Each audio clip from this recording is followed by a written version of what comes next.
Why did two tall people get along so well that could really see eye to eye? Today, I'm going to recap a 2007 action thriller film called Hitman. A quick warning, there will be major spoilers ahead.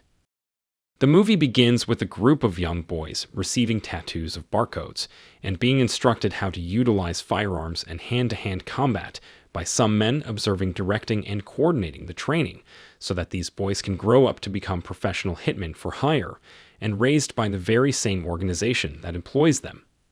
These boys have no name. The people in the organization assign them based on the numbers. One of them is Agent 47. They use cloning technology to create lots of children without parents. No one can escape from this special training school. A few try to escape and are eliminated. Later, we see Agent Mike Whittier entering his house and discovers Agent 47 in his study table where they two talk briefly. Agent 47 wants to ask a question, and the answer to that question will decide whether Mike will live or die. Agent 47 asks him when a good man thinks of killing someone. Hearing this, Mike starts to think deeply, and the scene flashes back 3 months earlier as Agent 47 is completing a hit in Nigeria. He is in a hotel where a girl tries to talk to him, but he ignores her and walks off. He comes to his room and receives a communication from his agency contact, Diana. She gives him the information about his new target and is told to kill Russian President Mikhail Belicoff in front of all the public. A few days later, the president reaches the place to deliver a speech, and 47 kills him using a sniper rifle from over 4 kilometers away. However, when 47 is in the train station ready to leave, he receives a call and is told about a witness, Nika Boronina, who saw him pulling the sniper, and he can be reached any moment by the Interpol, so he must kill her. Confronting Nika on a street, he realizes she's never seen him before and decides not to kill her. Some sniper attempts to kill 47, but he escapes. Additionally, Belicoff's death was covered up, being portrayed in the media as a grazing wound. Agent 47 confronts Diana about who would want Nika dead when she never saw him killing. She informs him that he will not receive any payment for Belicoff's assignment as the task is incomplete, and shows him the video where Belicoff is still being portrayed as alive. He is shocked to see this and asks her about the name of the person who gave the contract to kill Belicoff. Due to the rules of the organization, she does not reveal the client's information.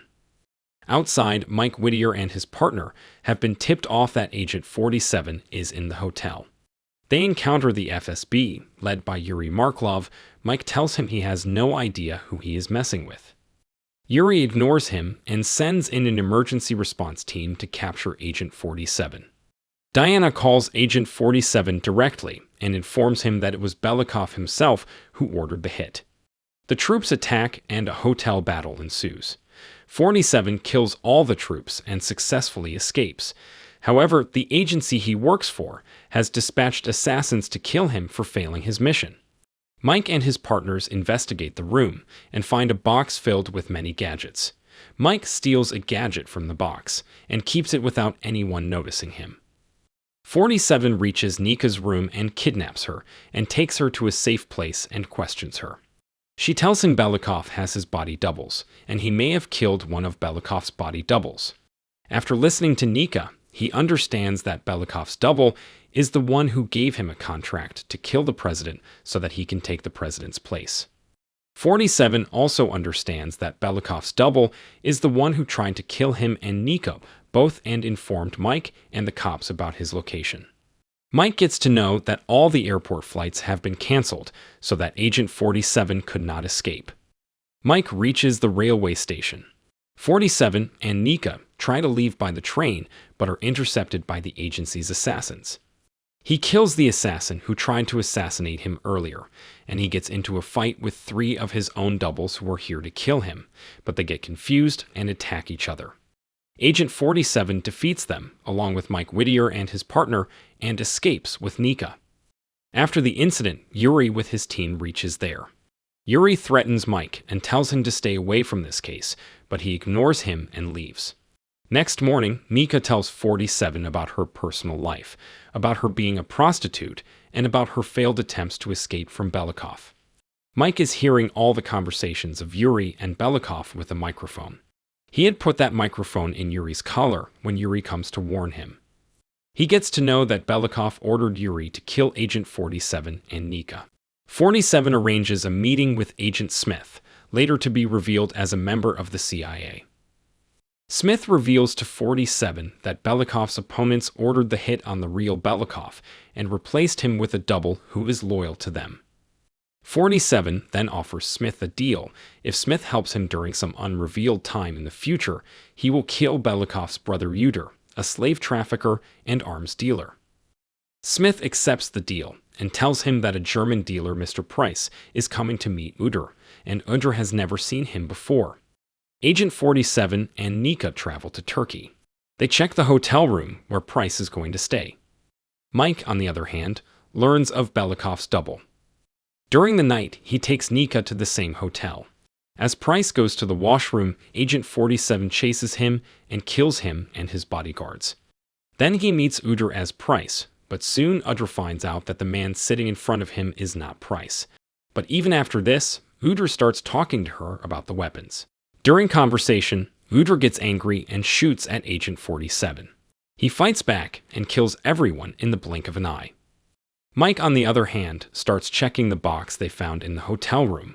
Along with many gadgets and weapons, he finds a key and keeps it. Agent 47 takes Nika away from the city. He brings Nika to help her escape from Russia, because he didn't want her to get into any trouble because of him. Before leaving, Agent 47 says Belicoff must be killed. As long as he is alive, his people will not stop looking for her. She asks his name and he replies, the place where he grew up. They do not give them names but call them by number, and that he is number 47 and leaves. Meanwhile, Mike gets to know about the death of Belicoff's younger brother, and he understands that the death of Udre was a setup designed by Agent 47 to draw into the open the fake Belicoff who is working with Yuri. An unseen cable is part of a plot to have a puppet leader in control of Russia. Mike leaves for the church immediately where the funeral is to happen. 47 reaches Yuri's office and kidnaps Yuri, making him unconscious. After some time, when Yuri regains his consciousness, he finds himself tied up in a bathtub.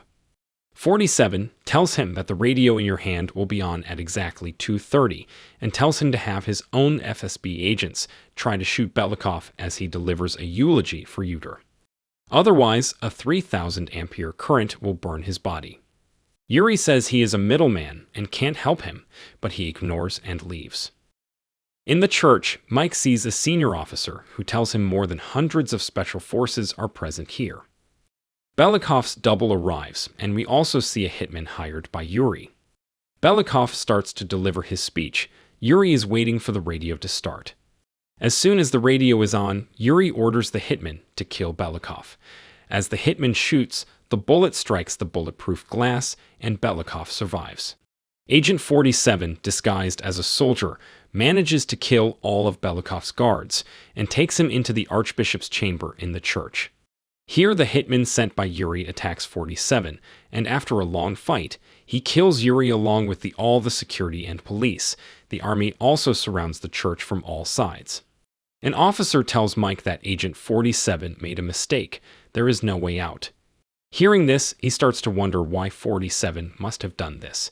Just then, he sees the same key on the church as he got from Hitman's box. He understands that 47 was planning this long ago. He asks a pastor about the key. Pastor tells him this key belongs to a chamber in the church. After having a small conversation with Belicoff, Agent 47 comes to know that Belicoff is just a pawn. Someone else is planning all this. Belicoff tells him if he kills him, they will not leave him. 47 ignores and kills him point blank. Then a chopper starts firing into the building, but he saves himself. He then allows himself to be taken into custody by Interpol and Mike Whittier. Agent 47 is now being transported in a Mercedes-Benz G500. Mike starts wondering why Agent 47 surrendered so easily. However, Agent Smith intercedes at the last minute with a fleet of black Audi Q7s.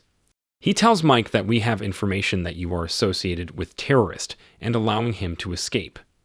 Here, we understand that Agent 47 had asked for this help from Smith, instead of killing Udre. Now we see the conversation between Agent Whittier and Agent 47 occurring at Whittier's house. Mike responds to the question and says, if someone poses a threat to my family, then I can do anything to protect my family.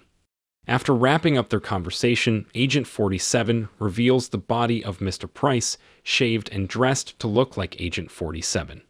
They make a deal in which Whittier would go along with Agent 47's plan, admitting that the body in his home is the real Agent 47.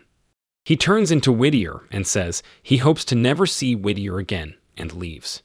The scene then changes to Nika, who is picking up an envelope from an undisclosed sender.